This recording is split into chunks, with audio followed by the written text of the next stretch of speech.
Shalom, saudara-saudaraku yang terkasih. Suara didengar ya, dengan jelas ya. Selamat pagi, semangat pagi buat kita semua ya, saudara-saudaraku. Saya percaya kita semua dalam keadaan baik nih ya. Dan dalam penyertaan Tuhan, kita percaya berkat dan anugerahnya itu berlimpah atas setiap hidup kita. Selamat pagi sekali lagi dan semangat pagi. Salam penuaian, salam terobosan. Puji Tuhan, hari ini hari Kamis tanggal 7 Agustus tahun 2025 ya. Dengan kebaikan Tuhan, pagi ini kita bisa berkumpul bersama kembali. Kita akan sama-sama belajar, mendengarkan, men-sharingkan kebenaran firman Tuhan ya. Awal ini kita akan belajar bagaimana kita mengenal secara pribadi Tuhan, secara hikmat yang diberikan Tuhan kepada kita untuk kita bisa berpikir dengan kritis, supaya kita bisa berpikir dengan jelas apa yang kita bisa ambil tindakan atau keputusan yang benar di hadapan Tuhan. Sebelumnya saya akan memberikan suatu ilustrasi. Di sini ada sebuah gelas ya, saudara-saudaraku. Kita tahu gelas ini adalah dalam kondisi kosong. Bisa dilihat ya. Baik, dan di sini saya akan isi air nih. Di sini ada air putih dan akan saya isi ke dalam gelas ini ya, saudara-saudaraku. Oke, bisa terlihat. Sekarang saya bisa mengisi di dalam gelas ini air. Saya isi di sini setengah botol nih, teman-teman. Ya. Pertanyaan saya adalah sekarang, manakah yang benar? Ya. Pertanyaan saya sekarang bisa dilihat ya. Apakah ini setengah kosong? Apakah ini setengah isi? Sekali lagi, bisa diperhatikan dalam ilustrasi saya di dalam botol ini yang terisi air. Pertanyaan saya yang benar, jawabannya apakah di dalam botol ini setengah isi atau setengah kosong nih? Saya mau tanya, coba siapa yang berpikir bahwa ini adalah setengah kosong, yang bisa menjawab ini bisa angkat tangannya, coba saudara-saudaraku. Yang menjawab A, apabila ini berpikir adalah setengah kosong. Tidak ada yang bisa menjawab? Oke, kalau pertanyaan saya yang ke B, jawabannya adalah, coba siapa yang berpikir ini adalah setengah isi, bisa angkat tangannya. Masih ada yang bingung ya? Oke, baik, sekali lagi saya katakan di sini, pertanyaan jawaban yang benar kepada saudara-saudaraku sekarang ini adalah setengah kosong. Bisa ada angkat jari tangannya? Masih ragu ya? Yang kedua, coba siapa yang berpikir ini adalah setengah isi, bisa angkat tangannya. Oke, baik. Jadi saya percaya nih teman-teman, dalam perumpamaan yang sederhana ini pasti kita dapat menimbulkan banyak suatu perbedaan atau pendapat dari kita. Mungkin dari salah satu kita bisa berpikir ini adalah setengah kosong ya. Mungkin dari kita bisa berpikir ini adalah setengah isi. Betul ya. Jadi kita melihat atau berpikir secara kritis, secara kasat pandangan kita, semua adalah jawabannya benar menurut saya. Menurut pandangan sudut mana yang kita harus lihat nih teman-teman. Kalau kita melihat dari sudut kosongnya, betul adalah jawabannya adalah setengah isi. Akan tetapi kalau kita berpikir dari sudut pandang secara isinya, volumenya yang ada di dalam botol ini, di dalam gelas ini, jawabannya benar. Itu adalah setengah kosong. Dari ilustrasi ini yang mau saya sampaikan di awal adalah, bahkan mungkin di dalam hidup kita sering terjadi perdebatan argumen pendapat ya. yang berpikir secara kritis, mungkin di dalam hati kita, secara pendapat kita adalah pendapat yang paling benar. Ya. Tapi bagaimana caranya kita mengetahui itu? Kita melihat dari cara pandang berpikir, sudut pandang mana yang harus kita lihat. Ya. Dari karena itu kita percaya, kalaupun kita mempunyai pemikiran kritis, kita punya hikmat, kita pasti melihat segala sesuatunya itu baik. Jangan melihat dari persoalan atau masalahnya, tapi bagaimana, ingat, dari sudut pandang yang harus kita lihat nih teman-teman. Nah, hari ini kita akan banyak belajar dan diajar bagaimana caranya kita mendapat berpikiran kritis dengan hikmat ilahi daripada Tuhan ya. Kita percaya dengan hikmat ilahi kita bisa membedakan mana yang baik bahkan mana yang buruk ya. Sebelum kita melanjutkan dalam firman Tuhan, saya rindu pagi ini kita akan memuji Tuhan, memuliakan nama Tuhan, supaya hidup kita dipenuhi berkat dari Tuhan. Mari kita ambil waktu kita untuk kita memuji Tuhan. Haleluya. Kita percaya setiap langkah kita dalam hidup hari ini, tangan kasih setia Tuhan selalu memimpin kita. Kita percaya tiap langkah kita diatur oleh Tuhan. Haleluya.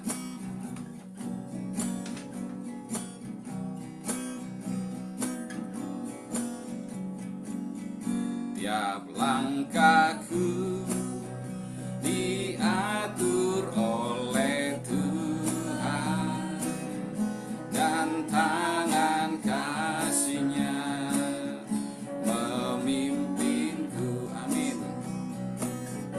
Di tengah badai dunia menakutkan,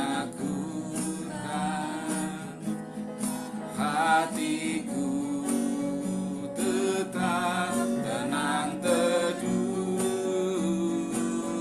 Tiap langkahku ku tahu Tuhan yang pimpin ke tempat diriku diantarnya hingga sekali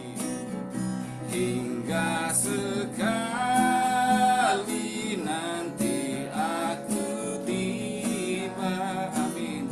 Di rumah Bapa surga yang bakal. Di rumah Bapa, di rumah Bapa surga yang bakal. Di rumah Bapa, di rumah Bapa surga yang kekal.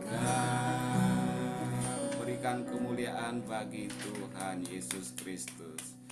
Baik, adapun persoalan badai dalam hidup kita ya, walaupun badai itu menakutkan, kita percaya kita tetap tenang teduh karena Tuhan beserta kita. Puji Tuhan, haleluya. Tuhan selalu memimpin setiap langkah kita. Kita akan bisa berpikir kritis dalam hidup yang dunia semakin menakutkan ini, supaya kita mengambil keputusan-keputusan yang benar di hadapan Tuhan. Puji Tuhan, hari ini kita sudah masuk di bulan Agustus ya, saudara-saudaraku. Tidak terasa sekali. Kita tahu di bulan Agustus ini, sepanjang bulan Agustus ini, kita akan belajar mengenai itu yang namanya critical thinking atau berpikir secara kritis nih teman-teman. Sebelumnya kita harus paham apa sih itu berpikir kritis ya. Dalam Kamus Bahasa Indonesia yang saya lihat, berpikir kritis itu adalah proses menganalisa fakta, bukti, pengamatan ataupun argumen yang tersedia untuk membuat suatu kesimpulan yang tepat atau pilihan yang tepat nih. Seorang pemikir kritis adalah orang yang berpikir secara sistematis, logis dan objektif dalam menilai sesuatu atau dalam membuat suatu keputusan.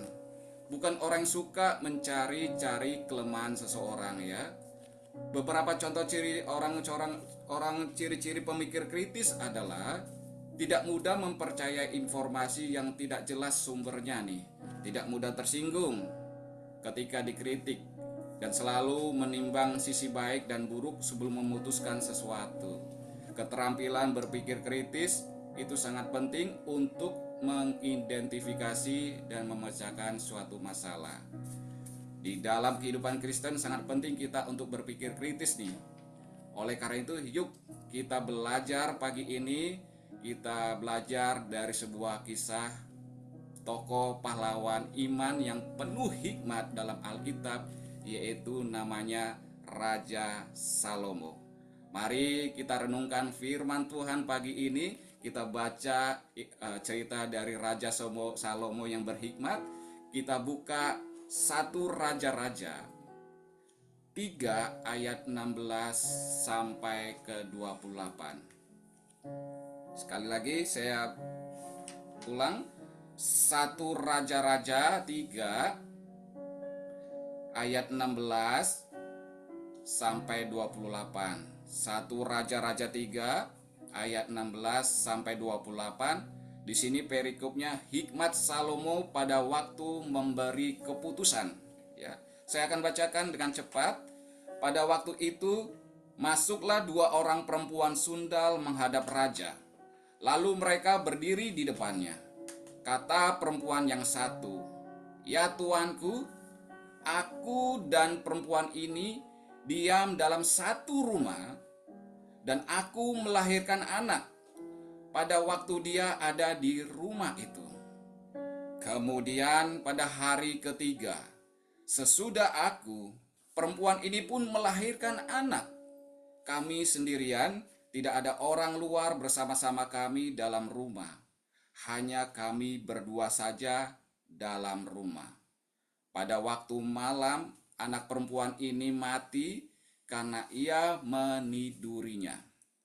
Pada waktu tengah malam ia bangun, lalu mengambil anakku dari sampingku, sementara hambamu ini tidur, dibaringkannya anakku itu di pangkuannya, sedangkan anaknya yang mati itu dibaringkannya di pangkuanku.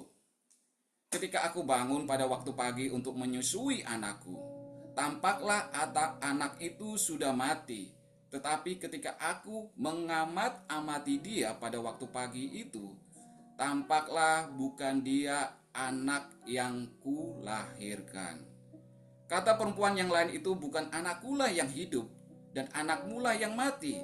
Tetapi perempuan yang pertama berkata pula, bukan, anakmulah yang mati dan anakkulah yang hidup. Begitulah mereka bertengkar di depan raja. Lalu berkata raja yang seorang berkata, anakkulah yang hidup ini dan anakmulah yang mati. Yang lain berkata, bukan, anakmulah yang mati dan anakkulah yang hidup. Sesudah itu raja berkata, ambilkan aku pedang. Lalu dibawalah pedang ke depan raja. Kata raja, penggalah anak yang hidup itu menjadi 2, dan berikanlah setengah kepada yang satu, dan setengah lagi kepada yang lain. Maka kata perempuan yang empunya anak yang hidup itu kepada raja, sebab timbul belas kasihannya terhadap anaknya itu, katanya begini, ya tuanku, berikanlah kepada bayi yang hidup itu, jangan sekali-kali membunuh dia. Tetapi yang lain itu berkata, supaya jangan untukku ataupun untuknya, penggallah. Tetapi raja menjawab, katanya, berikanlah kepada bayi yang hidup itu, jangan sekali-kali membunuh dia. Dia itulah ibunya. Ketika seluruh orang Israel mendengar keputusan hukum yang diberikan raja, maka takutlah mereka kepada raja, sebab mereka melihat bahwa hikmat daripada Allah ada dalam hatinya untuk melakukan keadilan. Haleluya. Dari ayat tersebut kita tahu ini menceritakan kisah Salomo yang memutuskan perkara 2 perempuan sundal yang berebut anak, ya teman-teman. Di sini Raja Salomo harus mengambil sikap dan keputusan berpikir yang sangat kritis untuk menghasilkan keputusan yang benar. Kita lihat dari ilustrasi dari kitab tokoh-tokoh di Alkitab, hikmat Salomo ini, kalau kita dalam posisi Raja Salomo, pasti kita bingung nih, keputusan apa yang harus kita ambil. Karena di saat itu tidak ada saksi yang melihat, hanya mereka berdua. Karena dilihat tadi hanya mereka yang ada di dalam rumah tersebut. Pada yang kitab yang kita baca tadi, kita tahu kita anggap wanita yang sebelah kiri tadi dengan jelas-jelas tadi meniduri anaknya sampai mati. Karena dia mempunyai hati yang cemburu, hati yang iri hati, dia tukarkan anaknya yang mati itu kepada perempuan yang satunya sebelah kanannya, sehingga ditukarnyalah anaknya. Dengan dua orang ini menghadap raja untuk minta keadilan bagi raja. Kita lihat nih, raja di sini berpikir secara kritis. Kita ambil kesimpulan, benar-benar pemikiran kritis yang luar biasa. Dia minta hikmat dari Tuhan, dan dia lihat dengan jelas untuk mengetahui siapakah anak yang sebenarnya, ibu yang memiliki anak tersebut. Dia punya hikmat, diambillah pedang, disuruhnya dibagi dua. Bayangkan aja ya, di pedang itu membelah anak itu supaya dibagi dua, yang satu kebuat perempuan yang satu, yang satunya dibuat perempuan yang satunya. Disitulah timbul hati seorang ibu yang benar-benar asli, yang mempunyai anak tersebut, itu mempunyai hati yang benar-benar seorang ibu. Oleh karena itu dia mengatakan, "Raja, jangan penggal, kasihlah kepada perempuan yang itu, karena saya mau anak itu hidup." Bayangkan sekali, di sini si raja tersebut menemukan solusi kebenaran yang ada. Akhirnya kita lihat dari cerita ini singkatnya, bayi itu diberikan kepada yang si ibunya yang aslinya, dan yang palsu tadi yang menganggap anaknya itu menerima hukuman bagi raja. Haleluya. Jadi kita lihat dari ilustrasi ini teman-teman, kita harus belajar, kita harus punya hikmat. Apapun yang terjadi dalam hidup kita, kita harus berpikir secara kritis untuk mengambil keputusan. Jangan cepat-cepat kita melakukan tindakan-tindakan yang tidak sesuai dengan kehendak Tuhan. Kita berdoa, kita ambil hikmat, kita percaya kita akan diberi hikmat oleh Tuhan Yesus Kristus. Karena kita percaya di Yakobus 1 ayat 5 katakan, "Tetapi apabila di antara kamu ada yang kekurangan hikmat, hendaklah ia memintakannya kepada Allah, yang memberikan kepada semua orang dengan murah hati, dengan tidak membangkit-bangkit, maka hal itu akan diberikan kepadanya." Kita percaya pagi ini kita minta hikmat dari Tuhan segala sesuatunya, supaya hikmat itu ada dalam hidup kita, supaya kita bisa memberikan keputusan-keputusan yang benar dalam hidup kita.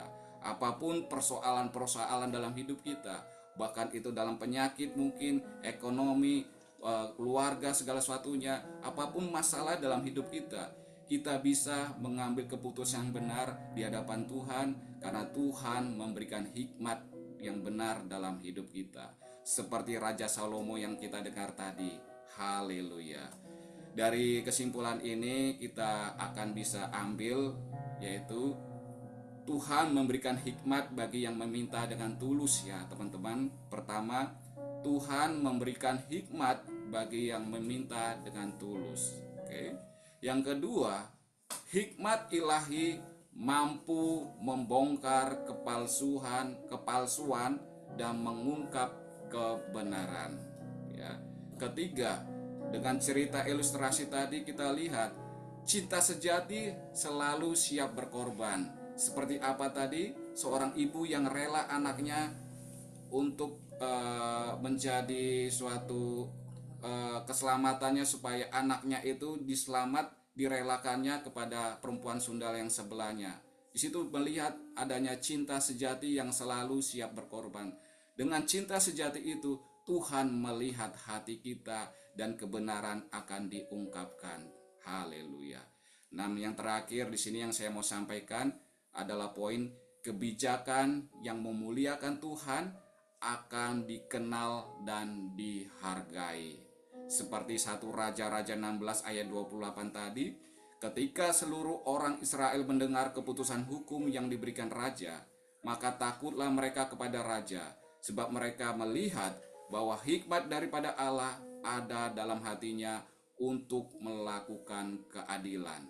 Hikmat dari Tuhan membuat nama Tuhan dimuliakan.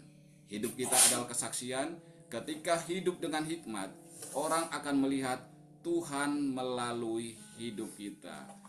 Untuk demikian firman Tuhan bisa saya sampaikan. Mari kita coba serahkan hidup kita. Kita percaya dari lagu tadi, Tuhan memimpin setiap langkah kita. Tuhan selalu ada bersama kita, karena tiap jam kita percaya Tuhan selalu menyertai kita. Puji Tuhan, haleluya. Demikian firman Tuhan yang bisa saya sampaikan pagi hari ini. Semoga menjadi berkat buat kita semua. Mari siapkan hati kita untuk kita berdoa.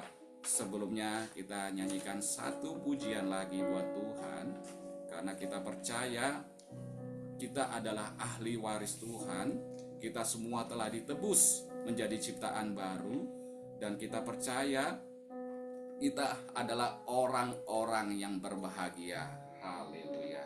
Mari kita satukan hati kita untuk kita masuk dalam pujian dan doa.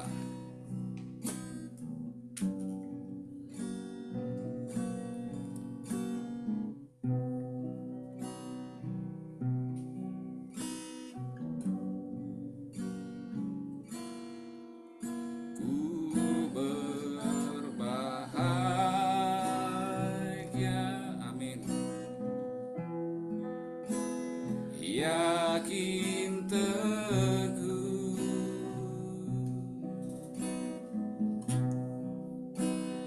Yesus abadi,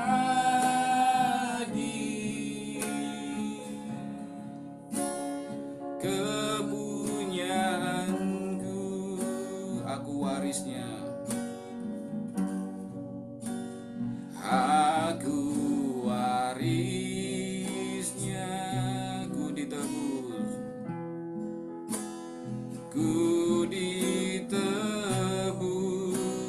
ciptaan baru, ciptaan baru.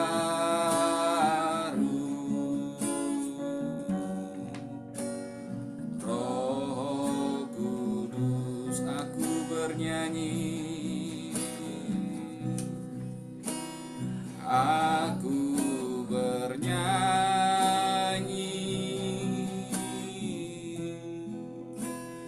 bahagia,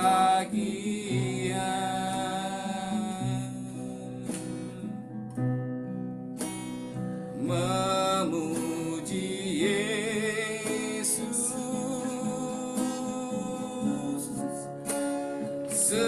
selamanya. Amin, amin, amin.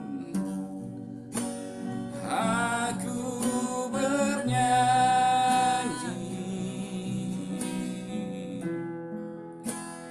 bahagia, memuji Yesus, memuji Yesus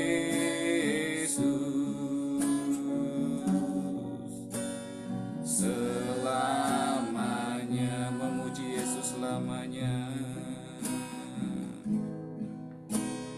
memuji Yesus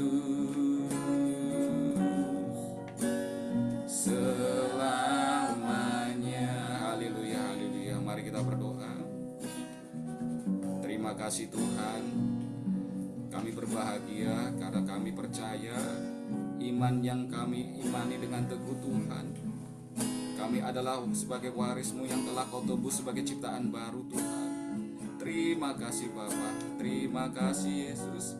Pada pagi hari ini kami bersyukur kami telah belajar Tuhan, untuk kami memiliki hati dengan kritis, penuh hikmat dari Ilahi yang turun atas setiap kami Tuhan.